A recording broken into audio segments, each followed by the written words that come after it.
Alright guys, হাজির হয়ে গেলাম ভিভোর V60 নিয়ে। এটা আসলে কেন সেরা একটা স্মার্টফোন হবে? দেখুন, আপডেটের ব্যাপার যদি বলি, এটার আগের স্মার্টফোনের তুলনায় প্রতিটা সেকশনেই আপগ্রেড আনা হয়েছে। মানে ভাই, এখানে যেমন দুর্ধর্ষ ক্যামেরা পাচ্ছেন, একই সাথে স্ন্যাপড্রাগনের প্রসেসর, দানব সাইজের ব্যাটারি, ফাস্ট চার্জিং সহ থাকবে দুর্দান্ত সব ব্যাপার। আর আজকের এই ভিডিওতে এই স্মার্টফোনটির প্রাইস, ক্যামেরা, পারফরমেন্স, মোট কথা সবকিছুই জানতে পারবো। তাই আর দেরি না করে চলুন শুরু করি আজকের ভিডিওটি। তো এটাই হলো সেই স্মার্টফোন যার ডিজাইনটা কিন্তু একদমই পরিবর্তন করে ফেলেছে। পাশাপাশি এই ডিজাইন দুটা দেখতেই পাচ্ছেন, তবে আগের তুলনায় এটার ডিজাইনটা অনেক বেশি সিম্পল এবং প্রিমিয়াম মনে হচ্ছে। তবে ক্যামেরা মডিউলটি একটু বেশি উপরের দিকে উঠে আসে বলে মনে হচ্ছে, দেখতে অসাধারণ লাগে। ব্যাক প্যানেল গ্লাস দ্বারা তৈরি আর ফ্রেম অ্যালুমিনিয়ামের, মানে এখানটাতেও পাবেন প্রিমিয়াম ফিল। তবে গ্রে কালারটা সম্ভবত প্লাস্টিকের তৈরি। এই স্মার্টফোনটি কিন্তু তিনটি কালার অপশন রয়েছে, এগুলো হলো মিক্সড গ্রে, মুনলাইট ব্লু এবং অসপিসিয়াস গোল্ড। ফোনটির থিকনেস করা হয়েছে 7.5 মিলিমিটার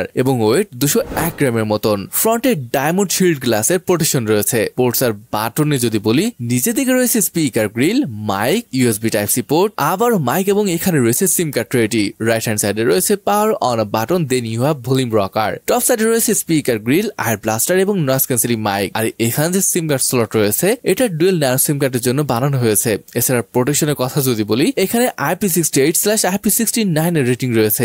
এমনকি ভিভো বলছে পানির মধ্যে 2 ঘন্টা পর্যন্ত টিকে থাকতে পারবে। তবে আপনারা এমনটা করতে যাবেন না, তবে ফটোগ্রাফি বা ভিডিওগ্রাফি এগুলো করতে পারেন। তো ওভারঅল ডিজাইনটা আপনার কাছে কেমন লাগলো তা নিচের কমেন্ট বক্সে লিখে জানাতে পারেন।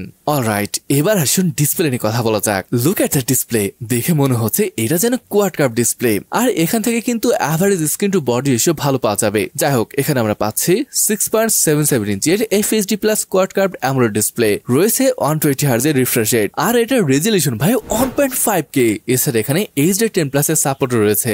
আর হ্যাঁ, নেটফ্লিক্সে কিন্তু HD10 এর সাপোর্ট রয়েছে। এছাড়া ইউটিউবে তো HD কন্টেন্ট দেখতে পারবেন। ইভেন এটার অডিও কোয়ালিটিও ভালো, thanks to the stereo speaker. So বুঝতেই পারছেন, মাল্টিমিডিয়া কিন্তু এনজয় করতে পারবেন। ব্রাইটনেস রয়েছে ভাই 5000 নিটস এর, যেটা খুবই ব্রাইট, মানে ডাইরেক্ট সানলাইটও আপনি ফোন ব্যবহার করতে পারবেন। আর HB মোডে এটার ব্রাইটনেস হবে 1500 নিটস এর মতো। আর যদি লো লাইটে চোখে সুরক্ষার কথা বলি, এখানে রয়েছে 2160 হার্জের PWM ডিমিং এর সুবিধা। জানেন তো, এর মাধ্যমে লো লাইটে ফ্লিকারিং কমাবে এবং দীর্ঘ সময় ধরে ফোন ব্যবহারের সুবিধা পাবেন। এটার চিন বেজেলও কিন্তু অনেক পাতলা করা হয়েছে, দেখতে আসলে অনেক সুন্দর লাগছে।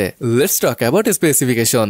অবশেষে অনেক দিন পর এটার প্রসেসরকে পরিবর্তন করেছে। মানে এর আগে 3 জেনারেশন ফোনে ভাই ব্যবহার করা হয়েছিল স্ন্যাপড্রাগন 7 Gen 3, আর এবার এখানে ব্যবহার করা হয়েছে স্ন্যাপড্রাগন 7 Gen 4 প্রসেসরকে। আর এটার আন্তর্জাতিক স্কোর যদি বলি, এটার স্কোর প্রায় 1 মিলিয়নের কাছাকাছি। তবে হাইয়েস্ট ভ্যারিয়েন্টটি 1 মিলিয়নের উপর স্কোর আসে, যেটা ডিসেন্ট ছিল। এটার মোট 4টা ভ্যারিয়েন্ট রয়েছে, 8128, 8256, 12256 এবং হাইয়েস্ট ভ্যারিয়েন্টটি 16512 GB। তবে সমস্যাটা হলো, এখানে যে র্যাম আর স্টোরেজ টাইপটা রয়েছে, এটা আসলে এটি যে প্রাইসে বাজারে এসেছে, এই প্রাইসে আসলে এটা মানায় না। কারণ এখানে রয়েছে LPDDR4X র্যাম টাইপ, আর রয়েছে UFS 2.2 স্টোরেজ। বাট এখানে কিন্তু আমরা বেশ বড় একটা ব্যাটারি, অর্থাৎ 6500 mAh এর মতো হিউজ ব্যাটারি পাচ্ছি। সাথে রয়েছে 90 ওয়াটের চার্জিং, রিভার্স চার্জিং এর সাপোর্ট, সাথে বাইপাস চার্জিং এর ব্যবস্থাও কিন্তু রাখা হয়েছে। একটা জিনিস খুবই অবাক লেগেছে, মানে এটা থ্রোটল টেস্টে থ্রোটল একদম নেই বললেই চলে। অনেকদিন পর এরকম একটা ফোন পেলাম যেখানে থ্রটলিং একদমই নেই, থার্মালও বেশ কন্ট্রোলে থাকে। এটা দারুণ ব্যাপার ছিল কিন্তু,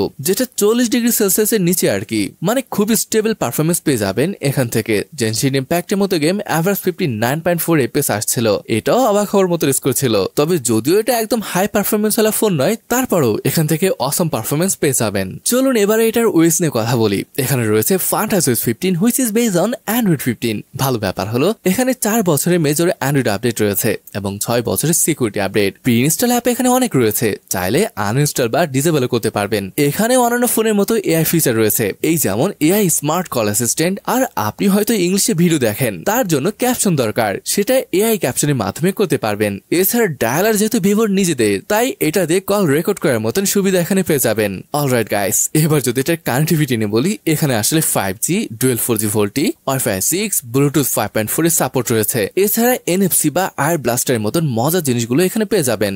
সো নো প্রবলেম। তবে একটা ব্যাপার অনেকেই জানতে চান, এখানে আসলে eSIM এর সাপোর্টটা পাচ্ছেন কিনা। না ভাই, এখানে eSIM এর সাপোর্টটা নেই। সেন্সরে যদি বলি, এখানে রয়েছে ইন ডিসপ্লে ফিঙ্গারপ্রিন্ট স্ক্যানার আর face unlock and all the sensor work very well. তবে যেমনটা বর্তমান সময়ে হয়ে থাকে, সেন্সরটাকে অনেক বেশি নিচের দিকে দিয়ে দেয়, যার কারণে অনেকেরই ব্যবহার করতে অসুবিধা হয় কিন্তু। তো এবার আসুন এই স্মার্টফোনটির মেইন আকর্ষণ এটার ক্যামেরা নিয়ে কথা বলা যাক। ক্যামেরা সেটআপটি এবার দারুণ ছিল। যদি আপনি এটার পূর্বের ফোনের সাথে তুলনা করতে চান, এবার এখানে আল্ট্রা ওয়াইড পাচ্ছেন, সাথে টেলিফোটো সেন্সর পাচ্ছেন। এবার যদি ক্যামেরা সেটআপ নিয়ে বলি, এখানে ব্যবহার করা হয়েছে 50 মেগাপিক্সেলের সনি IMX 766 সেন্সর। সেকেন্ড সেন্সরটি 50 মেগাপিক্সেলের সনি IMX 882 সেন্সর। এখানে 3x অপটিক্যাল জুম করার সুযোগ রয়েছে, আর অন্যটি 8 মেগাপিক্সেলের আল্ট্রা ওয়াইড। যদিও আগে 50 মেগাপিক্সেলের আল্ট্রা ওয়াইড ছিল, তবে তখন কিন্তু টেলিফোটো সেন্সর ছিল না। যাই হোক, ফ্রন্টও পাচ্ছেন 50 মেগাপিক্সেলের একটি সেলফি ক্যামেরা সেন্সর। আর ভাই জাইসের সাথে পার্টনারশিপ করেছে, যার ফলে এটার প্রভাব সবগুলোতে দেখতে পাবেন। এখন যদি এটার ফটোগ্রাফির কথা বলি, বিশেষ করে পোর্ট্রেট শট, ভাই অসম ছিল। এটার এডস কাট আউট থেকে শুরু করে কালার, ব্যাকগ্রাউন্ড, বুকি এফেক্ট সব মিলিয়ে আসলে মনে হবে না যে এটা আসলে মোবাইল ফোন দিয়ে তোলা। যাই হোক, ভিডিওগ্রাফি আপনি 4K 30 fps করতে পারবেন, তবে এখানে কিন্তু কম মনে হয়েছে। মানে 4K 60 fps থাকলে ব্যাপারটা বেশ ভালো হতো। যদিও সব সেন্সর দিয়ে কিন্তু 4K তে ভিডিও রেকর্ড করতে পারবেন, এটা আবার ভালো বিষয়। ফোনটা আসলে কেমন ফটো তুলতে পারে বলে আপনি মনে করেন, তা কিন্তু অবশ্যই কমেন্ট করে জানাতে পারেন।